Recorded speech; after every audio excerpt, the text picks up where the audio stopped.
지금 국회 현장에 이준석 개혁신당 의원이 연결되어 있는데 오늘 워낙 국회 상황이 분주해서 관련한 소식들 좀 많이 여쭙도록 하겠습니다. 이 의원님 나와 계시죠? 네, 안녕하십니까. 네, 우선 오늘 과방위에서 방송인 김어준 씨가 본인이 받은 제보 내용을 공개했습니다. 사실관계가 다 확인된 게 아니라고 전제를 했다는 점도 분명히 말씀드립니다만 체포되어 이송되는 한동훈을 사살한다. 그리고 조국, 양정철, 김어준 등 체포되어 후송되는 부대를 습격해서 구출하는 신용을 하다가 도주한다. 그리고 특정 장소에 북한 군복을 매립한다. 일정 시점 후에 군복을 발견하고 북한 소행으로 발표한다. 이런 제보 내용을 제기를 했습니다. 이거 일단 같은 공간에 계셨으니까 과방위 현장이에요. 어떻게 평가하십니까? 현장에 오늘 국민의힘 의원들이 출석을 안 하셨고 최영두 의원이 혼자 앉아 계셨기 때문에 사실 좀 어느 정도 맥이 빠지긴 했지만요. 그래도 그 자리에 계신 최영두 의원님마저도 이런 사안은 굉장히 충격적이다라고 받아들이시고 김어준 씨에 대해서 신변보호 조치나 이걸 해야 되는 게 아니냐라고 할 정도로 그 공간에 있는 사람들이라면 누구나 좀 놀랄 만한 내용이었다 이렇게 평가하고 싶습니다. 예. 그리고 어제 윤 대통령 대국민 담화에 관련해서 좀 여쭙겠습니다. 왜냐하면 또 윤 대통령의 평소 생활 모습이나 업무 스타일을 가장 잘 아는 인물 중에 한 명으로 이 의원님이 꼽히니까요. 일단 어제 담화 개괄적으로 좀 평가를 해주신다면요? 아무래도 자기 변명조로 일관했고 또 아무래도 법률가이신 윤석열 대통령이 또 본인의 자기 변호를 위해 가지고 여러 가지 말씀을 하신 걸로 보입니다. 그런데 어느 국민의 마음에도 와닿지 않을 이야기들이었다. 왜냐하면은 적어도 국가의 원수인데 말씀하신 내용이 너무 음모론적이고 사실관계에 부합하지 않는 내용들이 아닌가 싶었습니다. 그래서 저는 방금 저희 의원실을 통해 가지고 방송통신심의위원회에 어제 윤석열 대통령의 담화 일체를 가짜뉴스로 신고했습니다. 이 의원님이 조금 전에 방송통신심의위원회에 어제 윤 대통령의 담화 영상 자체를, 방송 내용 자체를 가짜뉴스로 신고를 하셨군요. 예, 이건 완전히 방송 매체를 이용해가지고 국민들에게 거짓 정보를 전달한 그런 정확한 사례이기 때문에 방송통신심의위원회에 고유기능 중인 하나인 가짜뉴스 단속을 위해서 행정적인 처분을 해줄 것을 제가 신청했습니다. 예. 그리고 대통령이 어제 말한 내용 여러 가지를 짚을 수 있겠지만 하나만 더 짚으면 분명히 말씀드리지만이라는 표현을 하면서요. 국회 관계자의 국회 출입을 막지 않도록 하였다라고 했습니다. 그런데 이준석 의원이 당시 국회 문 밖에서 그 경찰에게 출입이 막혀서 좀 화를 내는 그런 영상도 온라인에 많이 퍼졌잖아요. 지금 저희가 영상 보여드리고 있는데 이 대목 좀 어떻게 들으셨습니까? 그런 부분도 특히 가짜뉴스의 핵심적인 구성 요소인데요. 제가 그 국회 산문이죠. 그 의원회관 쪽 앞문에서 제가 약 15분 가까이 실랑이를 벌이고 있었고 그 다음에 표결이 통과되고 그 뒤에도 한 40분 정도 제가 붙들려 있다가 그 위치에서 3명의 다른 국회의원과 함께 겨우겨우 통과해가지고 본회의장에 진입했거든요. 그렇기 때문에 윤석열 대통령의 그런 인식은 완전히 허위이고 국민들을 속이려고 했다고 볼 수 있습니다. 예. 그리고 윤 대통령이 중앙선관위에 군인을 보낸 이유를 개괄적으로 설명하면서 사실상 부정선거론에 불을 지폈습니다. 여기에 또 하실 말씀이 많을 것 같습니다. 아무래도 제가 당대표로 있던 시절에 국민의힘에서는 이 부정선거론이라는 이 망상을 근거로 한 국가 기능에 대한 부정을 막아내기 위해 노력을 많이 했었는데요. 사실 윤석열 대통령도 선거 기간 중에는 제가 하도 타박해서 그런지 몰라도 이런 부분을 좀 억제했던 분위기였는데 이제 속된 말로 저 쫓아내고 권력자의 위치에 올라간 뒤로 고삐가 풀렸다 이렇게 제가 표현할 것 같습니다. 그래서 상당 기간 동안 이런 것에 대해서 의심을 가지고 또 이런 전복 기도를 해왔다. 급기야는 이걸 확인한답시고 방첩사와 그런 어떤 정보사를 선관위에 투입한다? 이거는 솔직히 검사로서 일생을 보낸 윤석열 대통령이 해야 되는 선택은 아니었습니다. 거기 그 담화문에 보면요.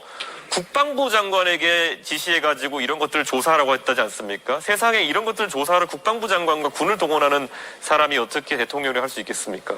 예.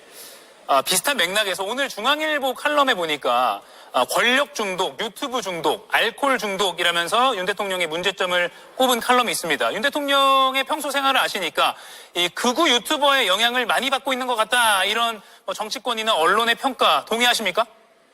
사실 극우 유튜브를 많이 보시는 분들은요. 그들만 사용하는 은어 같은 것이 있습니다. 그래서 제가 윤석열 대통령을 그 예전에 사저에 있던 시절에 검찰총장 퇴임하고 처음 봤을 때 4.15라는 표현을 써가지고 저는 그게 자주 사용되지 않은 용어다 보니까 뭔가 했더니만은 2020년 4월 15일에 있었던 총선에 대한 부정선거를 일컫는 그들만의 은어더라고요. 그러니까 저는 이런 용어를 쓰는 것만 봐도 평소에 윤석열 대통령이 얼마나 이런 가짜뉴스와 유튜브에서 극우적인 사상에 심취해 있었는지 알 수 있는 그런 상황이었습니다. 예.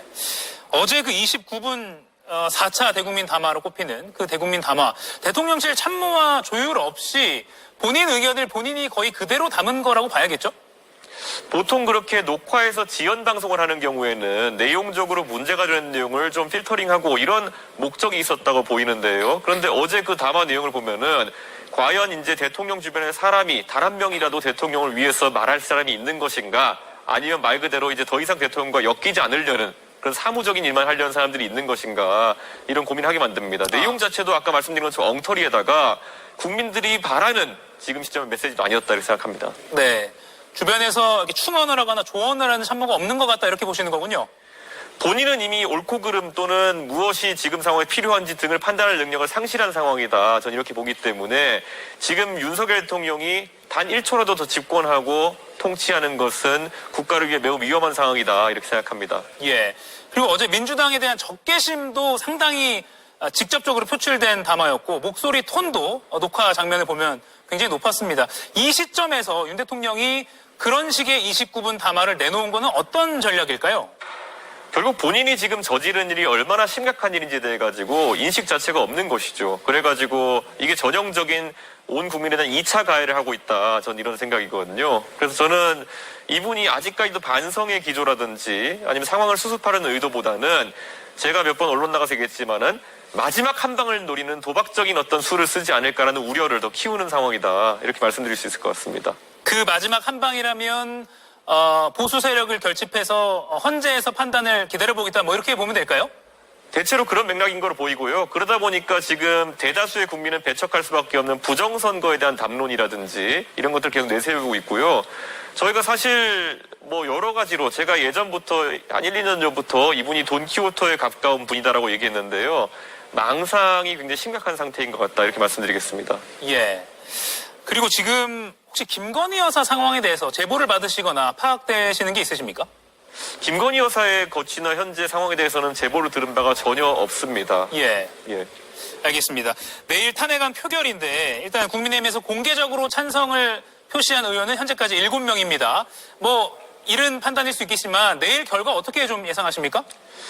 저는 우선 지금 상황으로 봤을 때는 상당히 다수의 의원들이 용기를 내서 표결에 동참해야 되는 상황이다 이렇게 생각하지만 어제 있었던 특검표 표결의 표수로 봤을 때는 만약에 국민의힘 지도부가 자유투표가 아니라 당론으로 또 묶어서 의총장에 묶어놓는 방식을 쓸 경우에는 탄핵 통과가 사실 가능성이 반반이다 이렇게 볼 수밖에 없을 것 같습니다. 왜냐하면 지금 어제 표결한 거 보면요. 자기 이름이 공개되는 표결에서는 실제로 그런 특검법에 대해 가지고 200표에 미달하는 표가 나왔거든요. 그렇기 때문에 지금 시점에서 예를 들어 모두 나가가지고 100명의 의원이 투표해서 그중에서 한 10표, 20표, 30표 정도 이탈표가 나오는 상황과 실제 다 묶어놓은 상황에서 나갈 사람만 나가가지고 예를 들어 한 15명, 20명이 나갔는데 그중에 13표, 14표 이렇게 나왔다 그러면은 사실상 배신자 담론이라든지 아니면 공격을 뒤집어 쓰는 상황이 되기 때문에 개별 의원이 용기를 내기 어려운 상황이 나올 수도 있습니다. 그래서 저는